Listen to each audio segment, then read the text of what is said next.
Bienvenido, Dr. Siemens.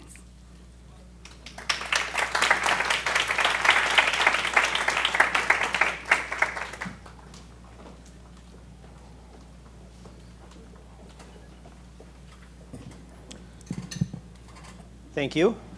I caught a few things in there, like Handbook of Emerging Technologies for Learning. I understood what that was.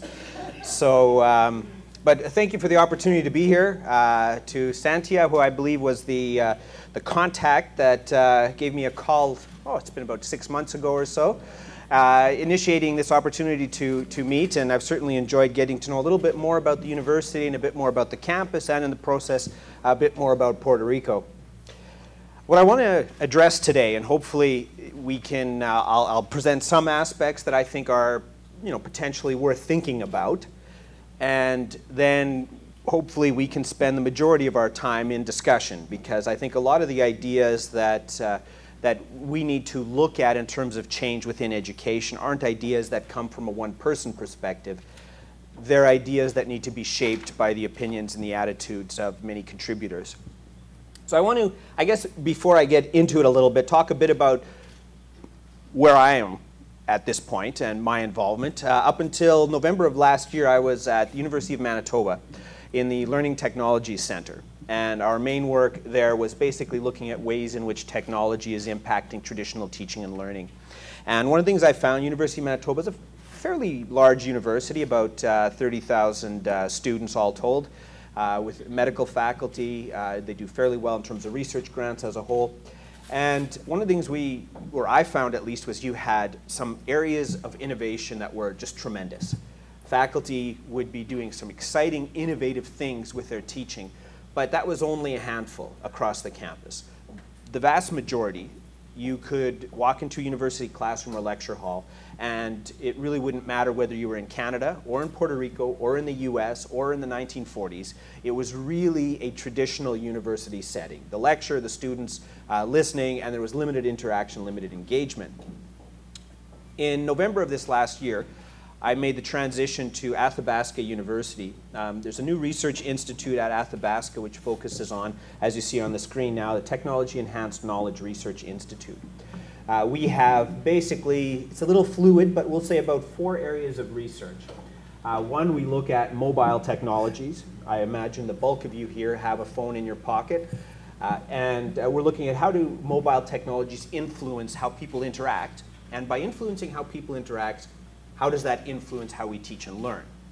A second area of interest relates to sort of a dual focus, the semantic web and personalization and adaptation. Right now, our learning experiences are the same for everyone in our courses. The goal is to say, how can we make it personal so that each student gets their own course? Instead of 12 courses in part of a program, if we have 25 students, those 25 students each receive, so to speak, their own customized course based on their existing knowledge level and how quickly they move through some subject areas. Another area of research relates to social media and social networks. You might be familiar with Terry Anderson, John Drawn. They're involved in that area of research, and I'll demonstrate one of the resources that we're working on a little bit later on as well, which will cover off sort of what we're trying to do around teaching and learning and how we're trying to change teaching and learning.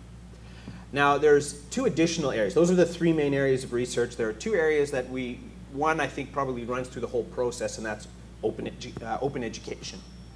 I think you may have encountered it, MIT's Open Courseware Initiative, Open Yale, but institutes that have decided we're going to make our content available for free. There's no charge for our academic content. And so that's an area of research as well that we're certainly looking at, and what's the implications that has on teaching and learning as well. When students can get the information on their own, do we need to teach it in classrooms? And my view is no. If the information is online, don't bother teaching it. Link to it and spend your time in class and discussion. But nonetheless, so that's another area. And then the final area relates to learning analytics.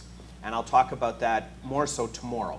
But it's getting to the point where we recognize there are things that technology does better than people ever will do.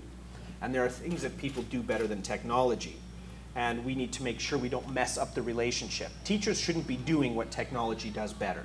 In the same sense, we want to ensure that we're not trying to do with technology what requires a human person. So again, I'll address that in a little more detail tomorrow. So that's TechRE, the Technology Enhanced Knowledge Research Institute. Provide you a little bit of a background, and then we'll get talking a little bit more in terms of the concepts of education and learning design in sort of a connectivist framework. This is a link to a text that was translated by a group of individuals that contacted me and asked if I had any concerns with them translating a book, and of course, no, go ahead. Feel free to translate. Another thing I find interesting for those of you that use Google Chrome, and this is the sense in which technology is changing relationships online between language, and it makes you wonder how far are we till two people who each speak their own language with a translation device in the middle can actually communicate with each other. But at an early stage, I mean, for you, I imagine most of you can read this. But within Google Chrome, it automatically senses that this is a Spanish page. Do you want to translate? If I click translation button, it essentially takes and renders that document to English for me. Now, I find that, I mean, of course, there's little grammatical errors, but by and large, if I access a web page, I can understand roughly what's being said. Enough so that I have a sufficient understanding of the content, which is valuable, especially when you're starting to teach open courses online where you don't have unilanguage speakers. You might have speakers from 5 or 10 different languages involved in a course, and there's no reason why all of them should settle on English as their language. Why should they communicate in a language that the teacher is more comfortable with when they can communicate in their own language and through intelligent translation? Make sense of that. Anyway, I find that fascinating, and because I use it so frequently when I'm interacting on other sites or forums to at least get a sense of what's being said. Last year, if anyone's interested, there's a link to the Handbook of Emerging Technologies for Learning. There's a PDF download. Basically, it looks at a variety of resources and ways in which technology changes. There's also a series of tools listed here that if you're interested in going into more detail, looking at how to use blogs in teaching and learning, there's individual resources available for those as well. But I won't go into much detail with that.